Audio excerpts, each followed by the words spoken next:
பரம்பொருள்கிட்ட போய் எப்ப பார்த்தாலும் பிச்சை எடுக்கிறது டிசப்ஷன், டிவோஷன் கிடையாது. அகங்காரம் அப்படிங்கிறது உங்களை குறைவாக நினைத்துக் கொள்ளுதல் அல்ல, உங்களை பற்றி குறைவாக மீண்டும் மீண்டும் நினைத்து பார்த்தல். உங்களை டாக்ஸிக்கா மாத்துறதுக்குன்னே உங்க லைஃப்ல சுத்திட்டு இருக்கானுங்க பாருங்க. அவனுங்களோட வாந்தியையும் பேதியையும் உங்கள் மீது கொட்டி உங்களை மந்தமாக்கி சுய சந்தேகம், சுய மறுப்பு, சுய வெறுப்புக்குள்ள தள்ளுற அந்த செயலை நடக்க அனுமதிக்காதீர்கள். நன்றாக புரிந்து கொள்ளுங்கள். நீங்கள் சுதந்திரம் அடைய வேண்டும் என்று விரும்புகின்ற குவாண்டம் ஃபீல்டு நாங்கயா. அதனால நீங்க சுதந்திரம் அடைய வேண்டும், பரம சுதந்திரம் அடைய வேண்டும் என்கின்ற குவாண்டம் ஃபீல்டு நானு. அதனால இந்த சத்தியத்தை அப்படியே உங்களுக்கு சொல்றேன், கேட்டுக்கோங்க. சுய சந்தேகத்தை, சுய வெறுப்பை, சுய மறுப்பை, சுய பரிசோதனை என்கின்ற பெயராலோ இல்ல வேற எந்த பெயரால, பணிவு, எந்த பெயரால் உங்கள் மீது யார் திணிக்க முயற்சித்தாலும் வெகுண்டெழுந்து அவர்களை ஒதுக்குங்கள். அந்த மாதிரி ஈகோ சிஸ்டத்தை ஒதுக்குங்கள். தன்னை வியத்தலை உங்களுக்கு கத்து கொடுத்து என்கரேஜ் பண்ணி புரிய வச்சு, ஆஹா கரெக்ட் தானே ஐயா, உங்க வாழ்க்கையில எல்லார் வாழ்க்கையில நிச்சயமா ஏதோ ஒரு இடத்துல தன்னை வியக்கிற மாதிரி ஏதாவது வாழ்க்கை நடந்திருக்குங்கய்யா, நிகழ்வு நடந்தே இருக்குங்கய்யா. நீங்க போட்ட எஃபர்ட்டை விட நினைச்சு பார்க்க முடியாத ரிசல்ட் வந்திருக்குங்கய்யா. அந்த நேரத்துல உங்களுக்குள்ள என்ன நிகழ்ந்ததுன்னு கொஞ்சம் ஆழ்ந்து பாருங்க, சாட்சியா இருந்து அப்படியே பாருங்க. உங்களை அறியாமலேயே குவாண்டம் ஃபீல்ட கான்சியஸா இம்பாக்ட் பண்ணியிருப்பீங்க.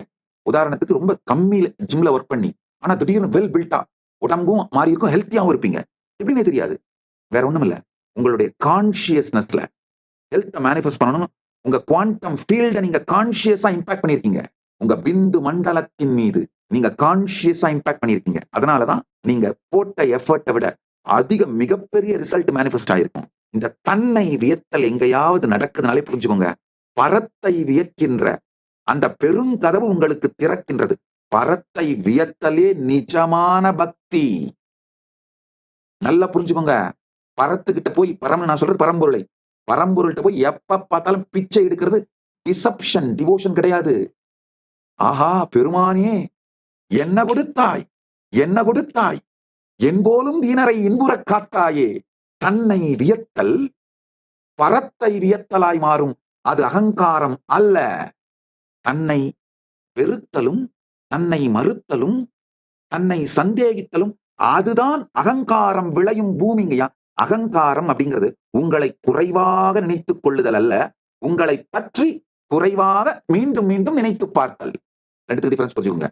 உங்களை குறைவாக நினைத்துக் கொண்டு அதையே தொடர்ந்து நினைத்துக் கொண்டிருப்பது அகங்காரம். உங்களை பற்றி நினைப்பே இல்லாமல் மிக மிக குறைவான நேரமே உங்களை பற்றி நினைப்பு இருப்பதுதான் அகங்காரம், இன்மை. உங்களை குறைவா நினைச்சுக்கிட்டு திரும்ப திரும்ப அதை நினைச்சுட்டே இருந்தீங்கன்னா அதுதான் அகங்காரம். உங்களை நினையாது மிக குறைவாக நினைந்திருப்பதுதான் அகங்காரம் இல்லாத நிலை. ரெண்டுத்துக்கு இருக்கிற வித்தியாசத்தை புரிஞ்சுக்கோங்க. செல்வா 97 ஒருத்தர் இன்ஸ்டாகிராம்ல மெசேஜ் போட்டிருக்கீங்க, தலைவா 5 வருஷமா புரியாம படிச்ச பாடத்தை சிம்பிளா முடிச்சிட்டிய தலைவா, மேட்டர் ஆஃப் குவாண்டம் ஃபீல்டுன்னு. ஐயா கொஞ்சம் ஆழ்ந்து கேட்டீங்கன்னா இந்த ஒரே ஒரு சத் சங்கத்துல நீங்க முழுமையான அந்த பரமானுபூதியை வெளிப்படுத்துகின்ற குவாண்டம் ஃபீல்டா மாறிடுவீங்கயா. சற்றே கேளுங்கள். ஃபிட்னஸ் விக்கின்றது மெசேஜ் பண்றீங்க, தலைவா யூ ஆர் மை இன்ஸ்பிரேஷன், இப்ப நான் பிசினஸ் பண்றேன், your speech is the only reason. ஐயா ஃபிட்னஸ் விக்கி ஐயா கொஞ்சம் கேளுங்க. பிசினஸ் பண்றதுக்கு நான் இன்ஸ்பிரேஷனா இருந்தேன், நல்லது. இப்போ இந்த சத்தியங்களை கொஞ்சம் கேட்டு உள்வாங்கினீங்கன்னா பிசினஸ் மட்டும் இல்ல பரமானுபூதியும் உங்களுக்குள்ள மலர்ந்துருங்கய்யா. உங்களை சொந்த பிசினஸ் பண்ண வைக்கிறது மட்டும் என்னுடைய விருப்பம் இல்லைங்க, என்னுடைய நோக்கம் இல்ல. உங்கள் உள்ளுக்கும் அகத்திற்கும் இகத்திற்கும் பரத்திற்கும் நீங்கள் தலைவனாக வேண்டும். அதுதான் என்னுடைய நோக்கம். புரிஞ்சு. இந்த குவாண்டம் ஃபீல்டு பிந்து மண்டலம் தன்னை வியப்பவர்க்கு திறக்கின்றது, தன் ரகசியங்களை திறக்கின்றது. ஐயா புரிஞ்சுக்கோங்க.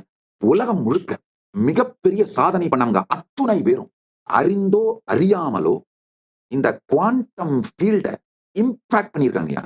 அதுதான் அவர்கள் நினைத்து பார்க்க முடியாத ரிசல்ட்டை மேனிஃபெஸ்ட் பண்ணிருக்கு. அதை அறிந்து இம்பாக்ட் பண்ணீங்கன்னா தொடர்ந்து இம்பாக்ட் பண்ணி வளர்ந்துகிட்டே போவீங்க. அறியாம இம்பாக்ட் பண்ணீங்கன்னா சும்மா லாட்டரியில் அடிக்கிற மாதிரி ஏதாவது ஒண்ணு நிகழ்ந்துட்டு திரும்ப அந்த கதை மூடிடும். ஏதாவது ஒரே ஒரு கண்டுபிடிப்பை கண்டுபிடிச்சிட்டு அதுக்கு மட்டும் நோபல் பிரைஸ் வாங்கிட்டு உட்காந்துட்டு இருப்பீங்க. இந்த மாதிரிலாம் நடக்கிறவங்க அறியாம இம்பாக்ட் பண்ணவங்க, அந்த கதவை திறக்க வச்சவங்க.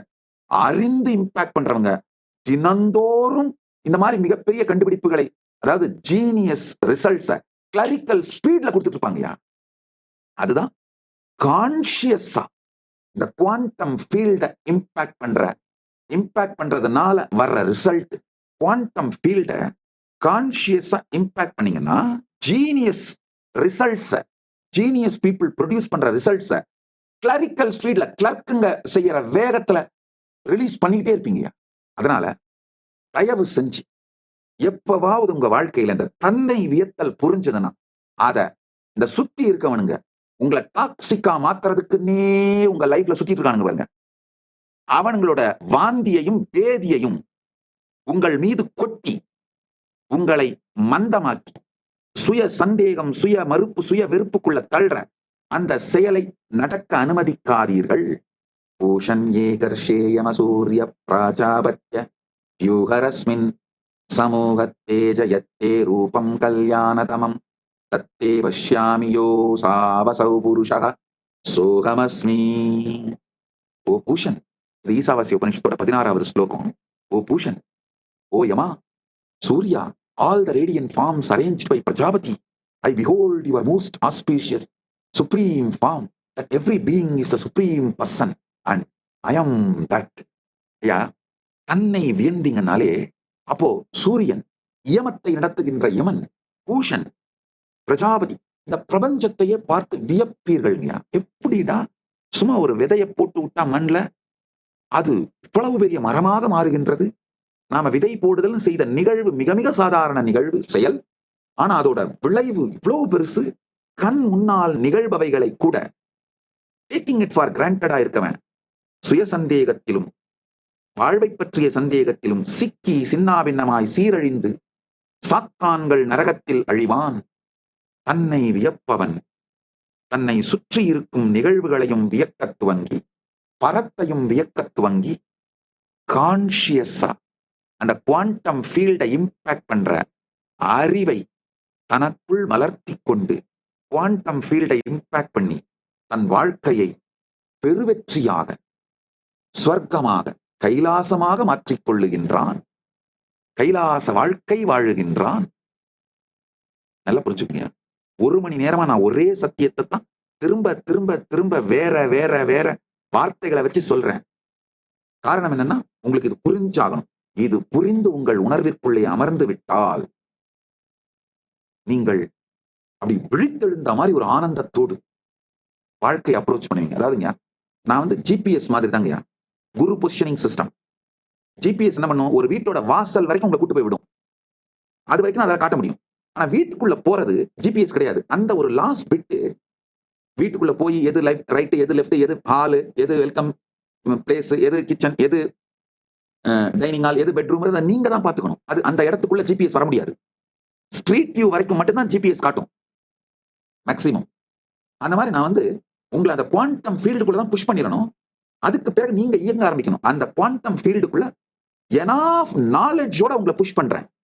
அதாவது இந்த ஸ்ட்ரீட் வியூ வரைக்கும் கூட்டு வந்து விட்டுட்டு அந்த வீட்டுக்குள்ள நீங்க உங்களை அனுப்பும் போதப்பா, போன உடனே ரைட் ஹேண்ட் சைட்ல கிச்சன் இருக்குப்பா, லெஃப்ட் ஹேண்ட் சைட்ல மாஸ்டர் பெட்ரூம் இருக்குப்பா, சென்ட்ரல் ஸ்டெப்ஸ் இருக்கு, அது மேல ஏறினா மேல ட்ரெஷரி இருக்குப்பா அப்படின்னு அந்த வார்த்தைகளால் குரு வாக்குன்னு சொல்லுவோம். குரு வாக்கினால் உங்களை எம்பவர் பண்ணிட்டு உள்ள அனுப்பதான் முடியும். அதுதான் இப்ப செஞ்சுட்டு இருக்கேன். அதனாலதான் மல்டிபிள் ஆங்கிள் இருந்து வைக்கிறேன்.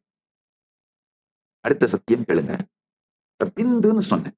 நம்முடைய ஆகமங்கள்ல பிந்து கலைன்னு 36 தத்துவங்களிலே ஒரு தத்துவம். அது எந்த இடத்துல தோன்றா நிலையில் இருக்கிறீர்கள், அதாவது உங்களுக்குள்ளேயே சாந்தமாக நான் அப்படிங்கிற ஐடென்டிட்டி எப்படி தோன்றுதுன்னு, எவ்வாறு இந்த நான் அப்படிங்கிற உணர்வு எனக்குள்ள தோணுது, எந்த உணர்வு நிலையிலிருந்து, அனுபவத்திலிருந்து இந்த நான்கிறது வெளிப்படுது, நான் யார் அப்படின்னு பார்க்கறத விட நான் எப்படி உருவாகின்றேன், நான் எப்படி உதிக்கின்றேன் அப்படின்னு சாட்சியா பார்த்தீங்கன்னா, இந்த எல்லாவற்றையும் அனுபவிக்கின்ற நான், கண் வழியாக பார்க்கின்ற, காது வழியாக கேட்கின்ற, உடல் வழியாக காமசுகத்தை அனுபவிக்கின்ற, மனத்தின் மூலமாக சிந்திக்கின்ற, இதையெல்லாம் அனுபவிக்கின்ற நான் எப்படி உதயமாகின்றேன், எப்படி உதயமாகின்றேன், அத பரமசாந்தத்தோடு தனக்குள் சற்றே திரும்பி பாருங்கள்.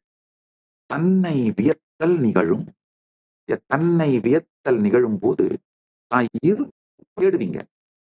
உங்க இருப்பை நீங்கள் உணர்வதுதான் சத்து. அந்த இருப்பிலிருந்து தான் இந்த மொத்த வாழ்க்கையை நீங்க மேனிஃபெஸ்ட் பண்ணி விளையாடுறீங்க அப்படின்னு புரிஞ்சுக்கிறதா சித்து. உங்க சக்தி தான் இது அப்படின்னு புரிஞ்சுக்கிறது சித்து. உங்க இருப்பையும் உங்க சக்தியையும் கொண்டாடுறதுதான் ஆனந்தம். இதுதான் சச்சிதானந்தம். இப்ப நிறைய கேள்விகள் வரும். கேள்விகள் வந்தாதான் கேட்கறீங்கன்னு அர்த்தம். இல்லைன்னா எங்கேயோ போயிட்டீங்க. அந்த கேள்விகளுக்கெல்லாம் ஆஸ் நித்யானந்தா ஏஐல போய் உட்கார்ந்து ஒன்னொன்னா கேளுங்க. எல்லாபரேட்டா ஏஐ பதில் சொல்லும். உங்கள் எல்லா பிரச்சனைகளுக்கும் தீர்வுகளை பெற பகவான் நித்யானந்தரை கேளுங்கள். Ask Nithyananda AI.